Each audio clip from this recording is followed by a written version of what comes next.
선관위의 2025년 1월 17일자 사실조회 회신입니다. 이 회신에 따르면 선관위는 공직선거법상 외국인을 투개표 사무원 결격 사유로 규정하지 않고 있다는 이유로 외국인도 투개표 사무원으로 채용이 가능하다고 밝혔고, 2020 4.15 총선 중에서 은평구 선거구에 중국인 개표 사무원이 한 명 있다고 회신해 왔습니다. 김용민 사무총장은 증인으로 출석해서 4.15 총선에서 중국인 개표 사무원이 한 명 있었다는 것이 아니고 은평구에 한 명이며 전국에 얼마나 많은 중국인 개표 사무원이 있었는지 알 수 없고 이를 관리하는 관리대장도 없었다고 증언한 바 있습니다. 이어서 하이브리드 전에 대해서 증거 설명드리겠습니다. 대통령께서 비상계엄을 내린 배경에 대해서 2025년 1월 대통령의 페이스북에 올린 담화문에서 잘 드러나고 있습니다. 무차별 탄핵으로 인한 행정부 사법부의 기능마비, 위헌성 짙은 입법 폭주, 예산의 무분별한 삭감으로 인한 국정마비 등을 들고 있는데, 그 이외에도 하이브리드 전이라는 용어를 사용하신 바 있습니다. 그 내용을 한번 인용하겠습니다. 권위주의 독재국가, 전체주의 국가는 체제 유지를 위해 주변국을 비롯한 많은 국가들을 속국 내지 영향권 하에 두려고 하고 있다는 것, 국제법상 군사공격과 침략 전쟁은 금지되어 있으므로 총칼을 직접 쓰지 않는 회색지대 전술이 널리 쓰이게 되어 허위 선동의 심리전, 정치인 매수의 선거 개입 등의 정치전, 디지털 시스템을 이용하는 사이버전, 군사적 시위와 위험을 보태는 하이브리드 전술이 널리 쓰이게 되었다는 것, 그리고 오늘날 국가 기밀 정보 및 핵심 산업 기술 정보의 탈취와 같은 정보전도 하이브리드 전에 포함된다는 것, 국내 정치 세력 가운데 외국의 주권 침탈 세력과 손을 잡으면 이들의 영향력 공작에 도움을 받아 정치 권력을 획득하는 데 유리하지만 그 대가로 핵심 국익을 내주어야 하는 사태가 발생한다는 점을 지적한 바 있습니다. 그러므로 대통령께서 전시 사변에 준하는 국가 비상사태라고 판단하는 것에 대해서 하이브리드전에 대한 이해가 필요하므로 이에 대해서 증거를 제시하고 설명드리겠습니다. 증거 순서는 번호 순서가 아니라 논리를 구성한 순서에 따라서 제시하겠습니다. 의제 75증의 13입니다. 하이브리드전의 개념을 설명한 논문입니다. 하이브리드전의 개념은 정규전 이외에 비정규전, 테러 행위는 물론이고 심리전, 가짜 정보를 이용한 인지전, ICT 기술을 이용한 사이버전 등 동원 가능한 모든 수단을 사용하여서 전개할 수 있는 모든 영역에서 펼치는 전쟁을 말합니다. 하이브리드전의 대표적 전략가라고 할 수 있는 러시아의 게라시모프는 하이브리드전이 6단계로 진행이 되는데, 통상 재래식 전쟁은 4단계에 이르러 터지며 4단계쯤 되면 상대 국가의 전쟁 수행 능력이 현저히 저하된다고 설명하고 있습니다. 따라서 국민들이 이러한 하이브리드전의 전개에 대해서 인식하고 경계하는 것이 굉장히 중요하다고 할 것입니다. 의제 75증의 14는 위키백과에서 하이브리드전의 사례를 들고 있는 것을 소개하고 있습니다.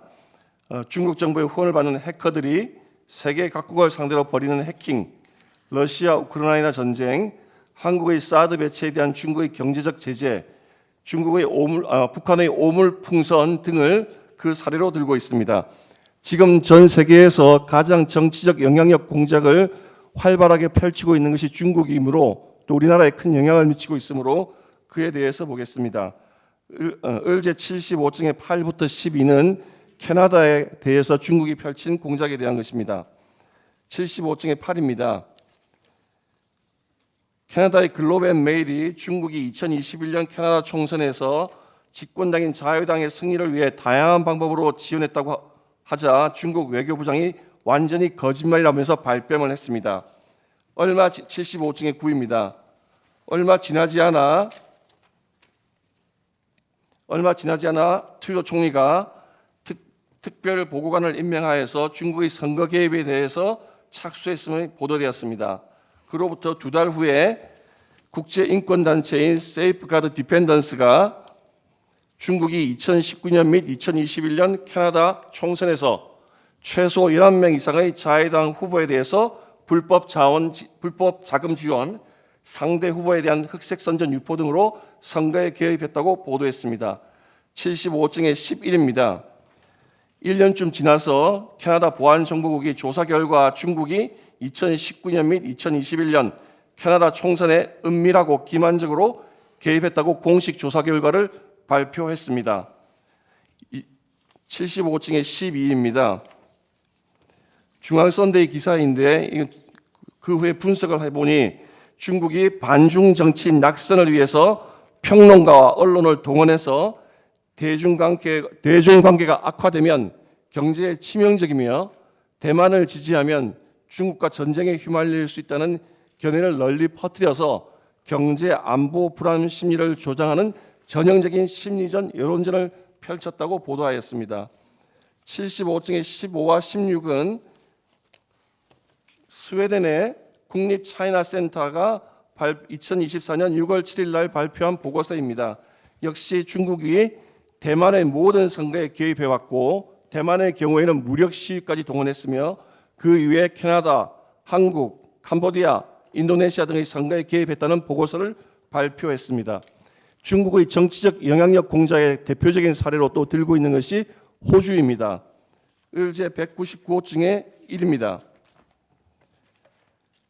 이 기사 중앙일보 기사입니다. 이 기사에서 호주의 국가안보정보원장과 안보 관계자들이 중국이 호주의 노동당 후보자들에게 선거 자금을 제공하고 그 대가로 공산당과 관련된 사업가가 호주 정부로부터 혜택을 받게 하려 했다고 폭로하였습니다. 199호증의 2는 조선일보 기사입니다. 중국이 호주, 캐나다 등 자유민주진영 국가들을 상대로 정치전을 전개하고 있는데 한국 역시 그 예외가 아니라고는 기사입니다. 대만은 이에 대해서 경계해서 반친투법을 제정하고 선거법도 당일 투표, 현장 개표로 개정했습니다. 이렇게 중국의 정치적 영향력 공작은 다양한 방법으로 이루어지고 있는데 지금 ICT 기술이 발전해서 사이버 기술을 이용해서 선거 시스템을 공격하는 방법들이 많이 사용되고 있습니다. 을제 147호증은 국정원의 2023년 10월경 발표한 보안 점검 결과이고 증인 사이버 안보센터장 백종욱이 나와서 증언한 바가 있습니다. 그것을 요약하면 방금 도태우 변호사가 잘 설명했지만 2020년 4.15 총선에서 선관위와 대법원은 선거망이 분리되어 있기 때문에 해킹은 절대 일어날 수 없고 안전하다고 국민들을 속였다는 것이 명백하게 드러났습니다. 보안 점검 결과 4.15 총선의 경우에 해커 입장에서는 망 분리가 전혀 되어 있지 않았고 통합 유권자 명부 탈취 가능했고 사전투표관리관의 사인, 지방선거관리위원회의 청인 다 탈취가 가능했으며 사전투표용지 인쇄도 가능했고 실시간 개표 및 개표 결과 조작도 이론적으로 가능한 상황이라고 밝혔습니다. 그리고 백종욱 증인은 분명히 말하기를 시간적인 제약으로 인해서 점검이 가능한 것은 5%의 전산 설비뿐이었기 때문에 점검한 5% 내에서는 선거 조작의 결과를 발견하지 못했지만 전체 전산 시스템을 조사한 것은 아니기 때문에 2020 4.15 총선에서 선거 조작이 있었다 없었다 단정을 내릴 수는 없는 상황이라고 했습니다.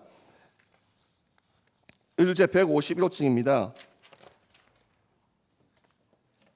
중앙선관위 공식 유튜브 채널 민주주의와 리더십이라는 코너에 1%만 아는 리더들의 비밀 시크릿이라는 제목으로 시리즈 영상이 올라왔습니다. 외국의 정치인들을 다뤘는데 10편의 영상 중 1, 2편 왕홍잉, 3, 4편 등소평, 90편 주얼레를 다루었습니다.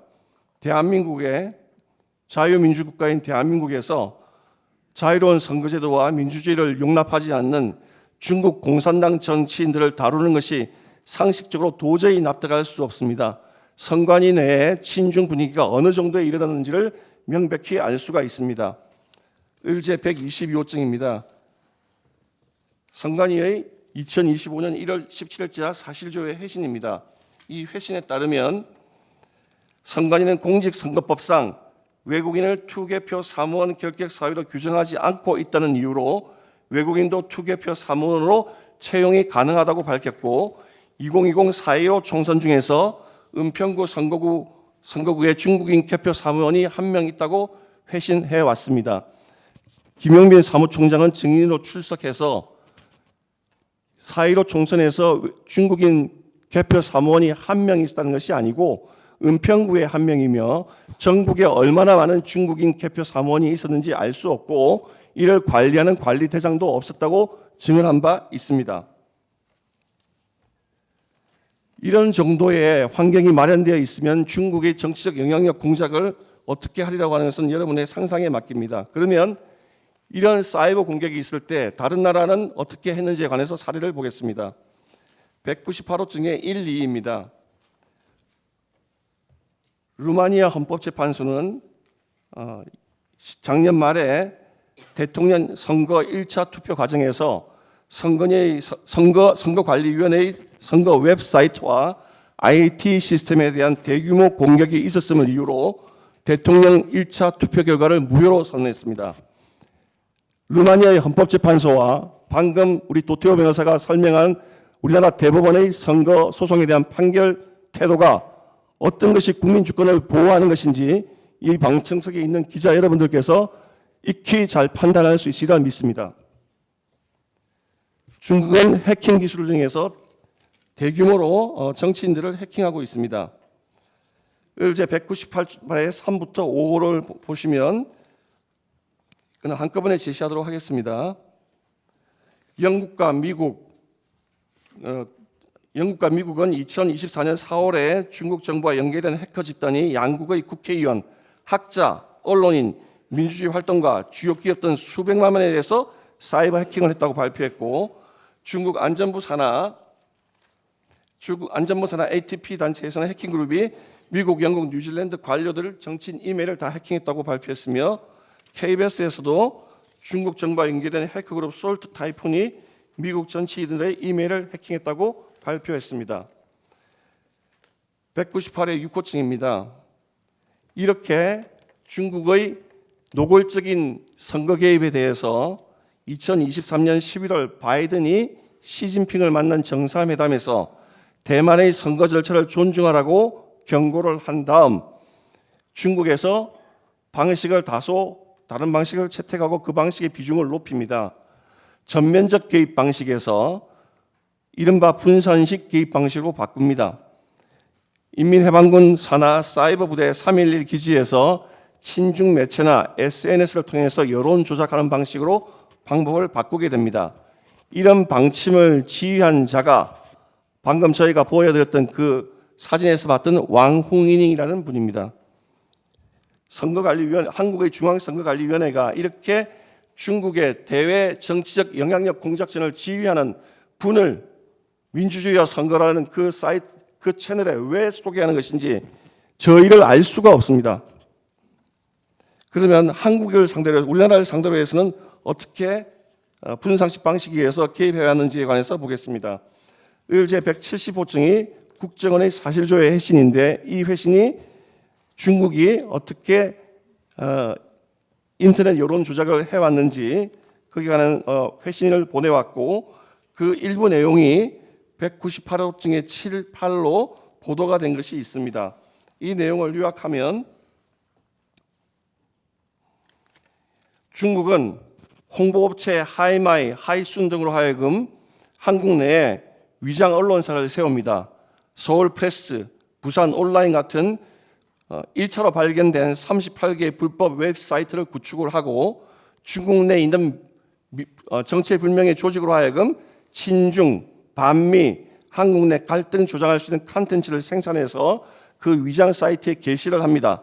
그러면 SNS 인플루언서를 통해서 트위터나 유튜브를 통해서 확산시키는 그러한 방법으로 여론 조작을 시도했다고 하는 것이 국정원 조사 결과 드러나 있습니다. 주로 이들이 퍼뜨리는 이슈들은 일본 원전 후쿠시마 원전 핵 처리수를 원전 치수를 핵 폐기수라고 지칭하고 국민 보건에 극히 위험하다는 내용, 한미 동맹을 공격하는 내용, 제주 4.3 사건에서 미군이 한국인을 학살했다는 내용, 이런 내용의 중심으로 내용을 집중적으로 유포하였습니다. 그 결과 우리나라에 어떤 영향이 있었는지 한 가지 사례만 소개하겠습니다. 의제 215증입니다. 정부가 이 후쿠시마 괴담 방류 문제로 인해서 그것이 전혀 근거 없다고 하는 것을 밝히기 위해서 사용한 비용이 정부가 지출한 비용만입니다. 1조 6천억을 썼습니다. 여기 보시면은 방사능 조사 시점을 92곳에서 245곳으로 늘리고 그 다음에 시료 제치를 49,600건을 했습니다. 이로 인한 정부 지출 비용만 1조 6천억입니다. 이로 인해서 생겼던 수산업에 종사하는 국민들의 피해액은 다 빼고 순수하게 쓰지 않아도 될 예산을 지출한 것이 1조 6천억입니다. 이것이 과연 과학적인 근거가 있는가 없는가에 관해서 좋은 기사가 있습니다. 2024년 4월 8일 조선일보 취재기사입니다. 1년간 삼중수소 배출량이 후쿠시마 원전의 경우 22조 베크렐입니다. 조단위라고 해서 굉장히 위험하게 생각하시는데 국제원자력기구나 WHO 안전수치보다 훨씬 낮은 수치입니다. 프랑스 라그 핵처리소에서 1년간 배출되는 삼중수소 배출량은 58조 베크렐입니다. 자, 중국 다롄 원전의 경우에 90조, 상하이 친산 원전의 경우에 143조, 도합 우리나라 황해에 걸쳐 있는 중국의 해안에 있는 원전에서 나오는 것이 233조 베크렐입니다. 후쿠시마 원전의 10배입니다. 일본 후쿠시마 원전 처리수는 태평양으로 나가서 지구를 한 바퀴 돌고 돌아옵니다. 그에 반해서 중국의 원전 핵 처리수는 황해로 바로 쏟아집니다. 그럼에도 불구하고 그 문제를 다룰 때 과학적인 인식에서 접근하는 것이 아니라 방금 보여드렸던 중국의 정치적 영향력 공작을 위한 잘못된 정보로 그것을 이용해서 정치적 공격을 하려고 했던 그 세력들로 인해서 예산 1조 6천억이 낭비되고 많은 수산업 가정들은 타격을 받았습니다. 중국의 이런 정치적 영향력 공작은 비단 이런 것에만 그치는 것이 아니라 한국의 어떤 사회적인 갈등을 부추기는 그런 내용으로도 많이 나오고 있습니다. 2023년 12월 22일 한국일보 기사입니다. 한국의 남성과 여성 사이에 어떤 갈등이 있는 것을 이용해서 한국 여자들은 돼지처럼 먹기만 한다. 이런 내용들도 부추기는, 그러니까 우리가 일반적으로 생각할 때에는 설마 이런 것까지 하는 것들도 그 사회의 갈등 조장을 통해서 국력을 소진시킬 수만 있다면 그런 것들도 하나의 도구가 되고 있습니다. 주로 쓰는 것은 여기 보면은 6.25는 남북이 아닌 북일 전쟁이다. 한국 여자들은 돼지처럼 먹기만 한다. 서울 시민 입장에서 보면 경상도나 전라도나 둘 다 한심하다. 서울 시민에는 세금을 제일 많은데 지방이 다 탕진한다. 이런 식으로 갈등을 일으키는 그런 가짜 뉴스들을 많이 퍼뜨리고 있습니다. 나아가서 이러한 정치적 영향력 공작을 함에 있어서는 산업 분야에도 타격을 주고 있습니다. 198호 중에 10호증입니다. 한국과 중국의 경쟁이 치열한 배터리, 전기차 같은 제품 기사에도 조직적인 댓글을 달아서 여론 조작을 하고 있다는 분석 결과가 보도되었습니다. 이런 보도 기사가 점점 나오면서 과학적인 연구 논문들도 쏟아지고 있습니다. 이것은 가천대학교 교수 윤민우 교수님의 논문입니다. 중국의 대한국 온라인 영향력 공작 사례 연구라고 해서 중국이 이런 영향력 공작을 통해서 한국의 포털 뉴스에 조직적인 댓글을 달고 있다고 하는 것을 체계적으로 분석한 논문입니다. 지금 이런 중국의 정치적 영향력 공작은 문화 방면을 통해서도 들어오고 있습니다. 대표적인 것이 여러분도 잘 아시는 공자학원이라고 하는 것입니다. 지금 전 세계적으로 공자학원은 중국의 정치적 영향력 공작을 위한 도구로 이용되고 있고 학생들로 하여금 중국에 대한 비판적 사고를 제거한다는 그런 비판을 받아서 다 축소되고 있습니다. 미국의 경우 2017년 118개였으나 2022년 7개로 축소되었고 스웨덴, 노르웨이, 핀란드는 폐쇄되었습니다. 한국은 아시아에서 가장 많은 23개입니다. 이런 공자학원의 정체성에 대해서 가장 잘 보여주는 기사가 198호 중에 12입니다.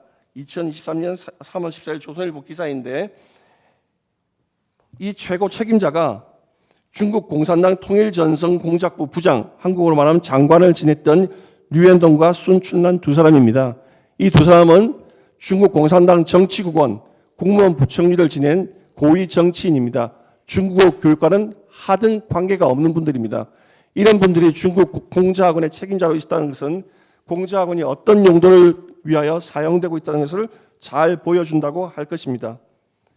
자, 지금까지 중국이 펼치는 정치적 영향력 공작전에 대해서 자료를 살펴보았습니다. 그러면 우리나라는 이러한 하이브리드전을 수행하는 데 얼마나 좋은 토양을 갖추고 있는가? 을제 146호증입니다. 국내 체류 중국 동포가 2024년 4월 말 현재 체류 외국인은 약 260만 명이고 중국인은 96만 2천 명으로 37%에 이릅니다. 을제 200호증의 1입니다.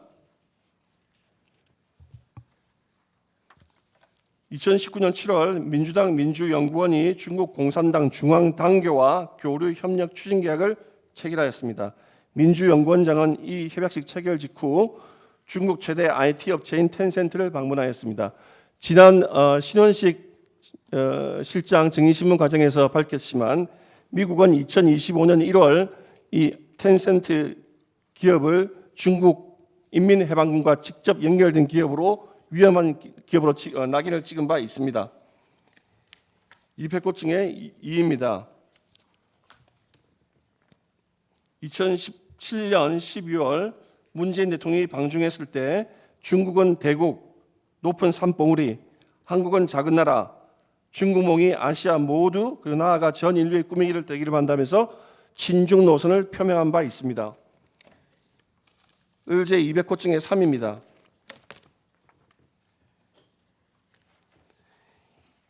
2021년 7월 6일 베이징에서 중국 공산당 100주년 행사가 열렸습니다. 세계 여러 나라 공산당과 사회주의 정당 대표자가 참석한 대규모 대회였습니다. 민주당에서 이게 참석했는지는 알 수 없고 사진상으로 민주당의 당기가 여기 게시되어 있어서 인터넷에서 화제가 된 바 있습니다. 지금 국회가 한국의 국익을 도모하기보다 우리나라 국익에는 해롭고 중국에는 이로운 결과를 초래할 수 있는 입법 활동과 정책 활동을 하고 있는 것에 대해서 말씀드리겠습니다. 을제 75호증의 1입니다. 감사원은 문재인 정부의 국가안보실장이었던 정의용, 국방부 장관 정경두 등 4명이 사드 미사일 교체 관련 군사 작전 일시 등을 중국과 시민단체에 누설한 혐의로 고발했다고 하는 뉴스입니다. 지난번 김용현 전 장관에 대한 증인신문 과정에서 나왔지만 국회가 2024년 12월 2일 감사원장 탄핵안을 발의했는데 그 당시까지도 대통령이 비상기업 결행을 확실하게 확정짓지도 못했고 감사원장을 탄핵 절차에 들어가는지를 보고 결정했다고 했는데 이 탄핵이 발의되면서 대통령이 이런 사유로 감사원장을 탄핵하는 것은 반국간적인 행위라고 볼 수밖에 없지 않나 하는 결심을 했다고 하는 것을 알 수 있습니다. 물론 감사원장 탄핵 사유는 이것이 아니라 다른 것을 들고 있기는 합니다. 그러나 국정을 책임진 대통령 입장에서 이 감사원장의 고발이 탄핵 사유의 트리거가 된 것이 아닌가 그렇게 생각하고 있습니다. 을제 75호증의 2입니다. 많이 나왔지만 중국인 유학생 3명이 최소 2년간 군사시설 사진 수백 장을 촬영하고 중국인이 국가정보원을 드론으로 촬영했다고 하는 기사입니다. 75호증의 3입니다.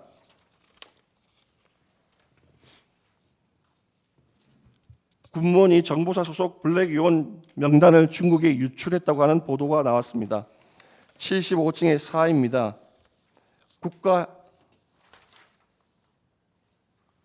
국가 핵심 기술 유출 건수가 2018년 22건에서 2022년 82건으로 급증하고 있고 그중 중국으로 유출되는 사례가 70%에 이른다는 내용입니다. 75중에 5입니다.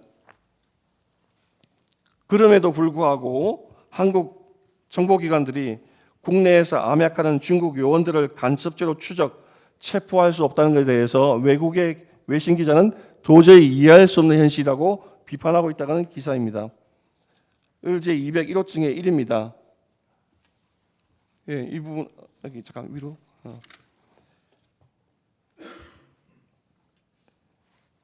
민주당이 간첩법 개정에 관해서 반대하다가 반대 아니라고 하다가 오히려 자신들이 주도하겠다고 하다가 지금은 슬그머니 반대한다고 하는 그 당시 한동훈 당대표의 비판 발언을 소개한 기사입니다. 201호증의 2입니다. 2025년 2월 6일 시민일보 뉴스입니다. 간첩법 개정 규정이 법사위 법안 소위를 통과했으나 민주당이 태도를 돌변화해서 법사위 전체 회의 상정을 미루고 있어서 간첩법 개정이 이루어지지 않고 있다는 기사입니다. 을제 75호증의 6입니다. 국회에서의 증언 감정에 관한 법률이 국회 본안회의를 통과한 것에 대해서 주한 미국 상공회의소 의장 제임스 김이 민주당 이재명 대표에게 우려를 표명했다고 하는 기사가 나와 있습니다. 을제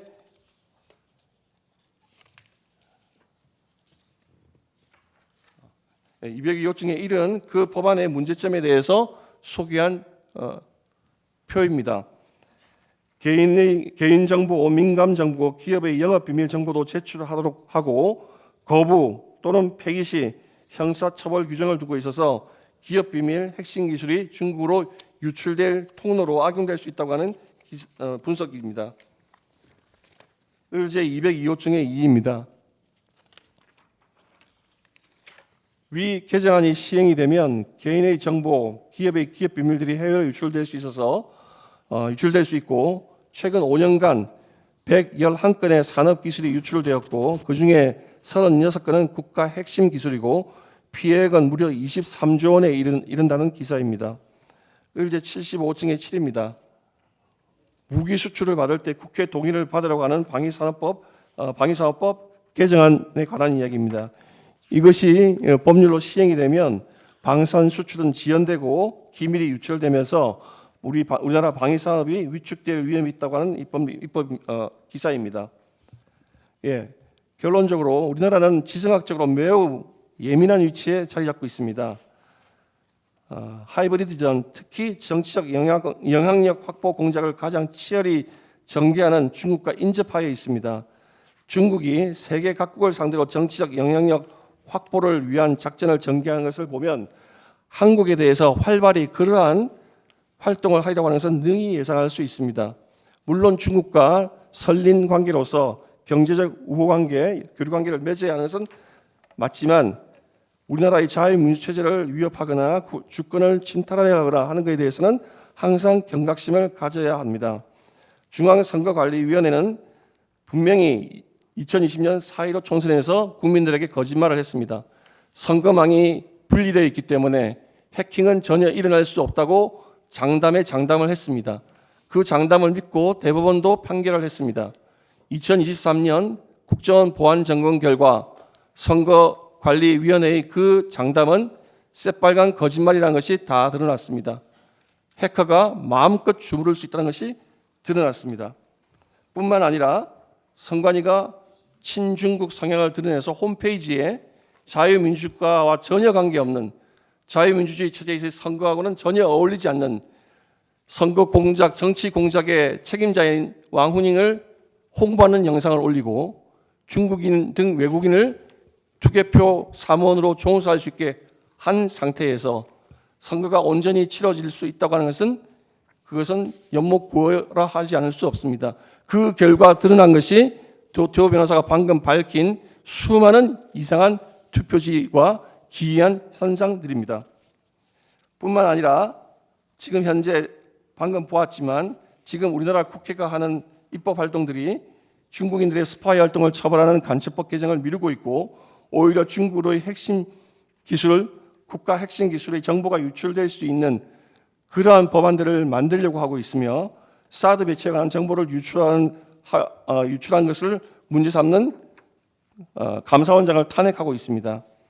이러한 사항들을 다 종합하여 보면 대통령 국정 전반을 책임지고 있는 대통령의 입장에서는 이게 전쟁이나 사변은 아니지만 그에 못지않는 중요한 위험한 상태이고 그것을 국민들에게 직접 호소하고 알려야 된다는 생각을 하지 않을 수가 없는 상황이라고 생각합니다. 그럼 왜 언론을 통해서 하지 않았느냐? 우리나라 언론은 전국 언론 노조가 강력하게 자리 잡고 있습니다. 전국 언론 노조에는 정치위원회가 있습니다. 정치위원회는 강령이 있습니다. 진보 정당의 정책을 홍보하는 겁니다. 심지어 지금 보십시오. 임기가 끝난 MBC 대주주는 방송문화진흥회입니다. 임기가 끝난 이사들이 지금 10개월 정도 계속 이사회 구성하고 있습니다. 그 박문진 이사 새로 임명했던 방통위원장을 임기 이틀 만에 탄핵을 했습니다. 이런 상태에서 대통령이 언론 활동을 통해서 국민들에게 호소하면 아마도 대통령의 발언은 한 5분 소개하면 그 발언을 비판하는 분석 기사와 논평은 아마 10배는 더 나갔을 것이 틀림없다고 생각합니다. 국민들에게 이 심각한 위기 상황, 우리가 인식하지 못하고 있는 이 순간에 얼마나 많은 분야에서 국익이 침해당하고 있고 국민들은 그것을 인식하지 못하고 있는 것을 자신의 위험을 걸고서라도 알려야 되겠다고 하는 대통령의 충심이었다는 것을 말씀드리겠습니다.